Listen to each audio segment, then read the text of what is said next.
Shalom Abraha, bonjour, j'espère que vous allez bien, que le bon Dieu vous protège. À votre santé.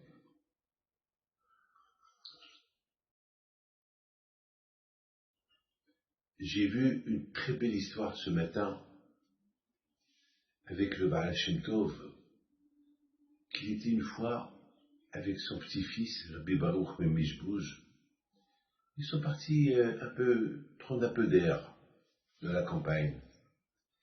Et voilà, il y a un grand milliardaire, un riche, qui n'est pas juif.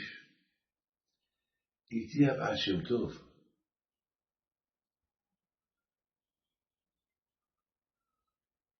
toujours, il y a beaucoup de gens qui viennent te voir et tu leur donnes des conseils.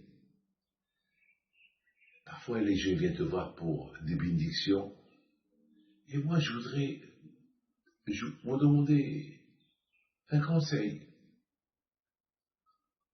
J'ai beaucoup mal au ventre et je prends des médicaments. Beaucoup de médecins ils m'ont donné des remèdes et rien ne marche avec moi. Alors, pouvez-vous me dire quoi faire? Le Hachem te lui dit, tu es un grand mangeur, regarde ton ventre comme il est gros. Tu manges beaucoup, tu manges le cochon, et tu manges beaucoup de choses qui ne sont pas bien pour ta santé. Fais attention à ce que tu manges.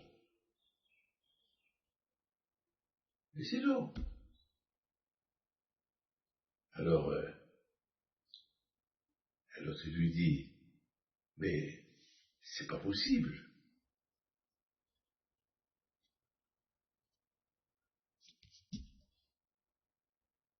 que je me prive de manger. Il faut que je mange.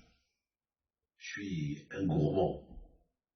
Je dis, ben justement, il ne faut plus être gourmand pour ta santé.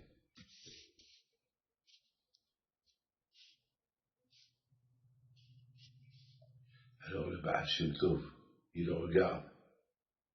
Il dit, alors, vous avez compris ce que je vous dis? Il dit, non, je ne vous comprends pas. Non, je ne vous comprends pas. Je peux me poser une question, il lui dit, pourquoi vous vous portez très bien? Le Baal Shem Tov, ouais, je vais un beau corps, et ne me dites pas que vous ne mangez pas comme moi. Il dit, non, moi je suis un envieux. Et puisque je suis un envieux, alors j'ai plus envie de manger rien du tout. Ah, bon, et ils sont partis. Et voilà le Rabbi Baruch Mishbouj, alav shalom, il dit au Baal Shem Tov, papy, mais pourquoi tu as dit, moi je suis vieux? Mais papy, tu n'es pas vieux, tu es jeune, tu n'es pas trop vieux. Il faut dire que tu te portes bien parce que tu es vieux, parce que tu as plus envie de manger. Il a dit, mon fils, je crois que lui va me comprendre.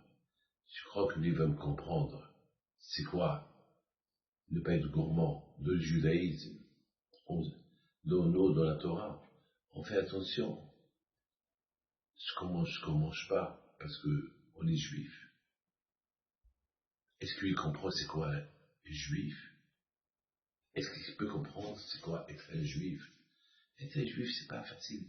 Alors, je suis obligé de lui parler à son langage. Je suis vieux. Je ne peux pas lui dire, par exemple, je voudrais vous raconter quelque chose.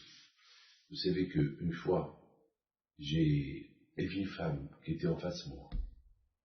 Elle me dit, monsieur, c'est la première fois qu'une femme me parle comme ça. Elle me dit, monsieur le rabbin, mais vous, pourquoi vous ne me voyez pas? Je dis, madame, pourquoi voulez-vous que je vous voie? Ben, ça, je vous ai vu rentrer, ça suffit. C'est pas que je vous fixe les yeux. Pourquoi voulez-vous que je le fasse?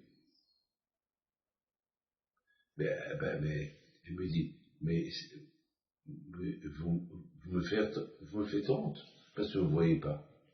Je dis, madame, pourquoi vous êtes défigurée? Mais madame, sachez que il n'y a aucune permission de voir, de fixer une femme. Dans le judaïsme, c'est péché. Surtout, madame, vous êtes une femme mariée. Alors elle me dit, mais lorsque ma fille s'est mariée, ben, le rabbin, il est regardé. Je dis, madame, le rabbin, il regarde ce qu'il a permission de regarder. Il ne regarde pas la beauté de votre fille. Il regarde parce qu'il faut qu'il regarde pour les marier, pour qu'il voit qui. C'est pas un homme qui est en face de lui, c'est une femme qui est en face de lui. Il n'est pas en train de marier 2 hommes ou 2 femmes. Madame, je ne vous comprends pas. Les amis, j'ai vu qu'elle n'a rien compris. Elle est restée dans sa position. Non, vous m'avez vexé, monsieur le rabbin. J'ai dit, madame, on va pas trop discuter. C'est pas maintenant. On va rentrer dans une discussion inutile. Qu'est-ce que vous avez besoin? Non, monsieur le rabbin, j'ai rien besoin. Ça va, elle se lève, elle sort. Une demi-heure plus tard, elle retourne. Elle prend la queue encore parce qu'elle n'a pas perdu son tour. Et vers 2-3 heures plus tard, je ne la vois pas rentrer encore. Là, elle rentre, elle s'excuse. Elle dit, Rabbi David, je m'excuse, je vous ai mal répondu. J'ai dit, madame, mais quelle est la raison? Pourquoi vous voulez que je vous voie? Dites-moi une réponse. Elle me dit, parce que mon mari, il veut me divorcer. Lui aussi, il ne me regarde pas. Alors, je voulais savoir pourquoi on ne me regarde pas. Alors, mon mari, il veut me divorcer. Et depuis un bon moment, il ne me fixe même pas les yeux, il ne me regarde même pas. Alors, je suis rentré chez vous, vous aussi, vous ne me regardez pas. J'ai dit, peut-être qu'il y a un problème.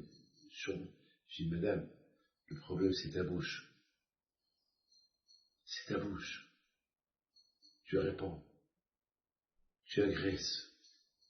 Elle a commencé à pleurer. Elle m'a dit, c'est mon défaut. C'est mon défaut. C'est ça mon défaut. Mon défaut, c'est que je n'arrive pas à retenir ma langue. Je réponds. Madame, alors, peut-être c'est ça. Essayez maintenant, si Dieu veut, peut-être, avec l'aide de Dieu, ne le répondez plus. Ne lui parle pas, faites-lui ce qu'il a besoin, et venez me voir dans un mois. Et grâce à Dieu, un mois plus tard, les deux sont venus pour une bracha. Et Baruch Hashem, ils étaient en train de préparer le mariage, ils ont pris la décision de préparer le mariage à des garçons que le pauvre, parce qu'ils étaient en bagarre tous les deux, ils ne se sont pas occupés de lui. Mes amis, être juif, c'est pas facile. Très dur. Surtout lorsqu'on doit se comporter comme il le faut. Que le bon Dieu vous protège, vous donne la santé. Bracha v'atzlacha, avec les garçons.